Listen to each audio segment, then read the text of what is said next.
shirka maalintii labaad magaalada Muqdisho uga soconaya ra'iisul wasaaraha dowladda federaalka Soomaaliya Maxamed Xuseen Roble iyo madaxda maamul goboleedyada ayaa maanta laga soo saaray go'aamo wax ku ool ah. go'aamada ayaa waxa qayb ka ah jadwalka kala horeysiinta doorashooyinka waxaana ugu horeeya marka la dooranayo xubnaha aqalka sare oo la isla gartay in ay dhacdo 25 bisha soo socota ee July ee isla sanadkan aan ku jirno ee 2021. qodob kale oo isla gartay ayaa isaguna sheegaya in doorashada xildhibaanada golaha shacbiga dowladda federaalka Soomaaliya ay dhacdo inta u dhaxaysa 10 bisha Agoosto ilaa 10 September ee isla sanadkan aan ku jirno ee 2021.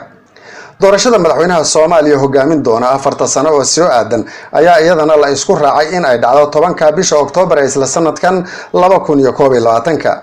dhinaca kalena madaxda shirtay oo tixgelin siinaysa haweenka Soomaaliyeed ayaa isla gartay in aad loo dhimo khidmadda ay bixinayaan haweenka u tartamaya inay xubnaha ka noqdaan baarlamaanka federaalka Soomaaliya waxayna isla garteen in ay 50% ka hooseyso khidmadda ay bixin doonaan ragga u tartamaya xubin ka noqoshada golaha shacbiga federaalka Soomaaliya. dhinaca kalena khilaafkii dowladda dhexe iyo Jubbaland ee ku saabsanaa gobolka Gedo kana mid ahayd arrimaha lagu falanqeeyay madasha ayaa waxa la isla meel dhigay in la saaro guddi dib u heshiisineed oo magacaabay ra'iisul wasaaraha xukuumadda federaalka Soomaaliya Maxamed Xuseen Roble. go'aanada ka soo baxay shirka ayaa durbadiiba waxaa soo dhaweeyay shacbiga Soomaaliyeed oo isla markiiba hadalhaynta ugu weyn ay tahay in wada hadalka oo lagu heshiiyay uu yahay guul u soo hooyatay ummadda Soomaaliyeed.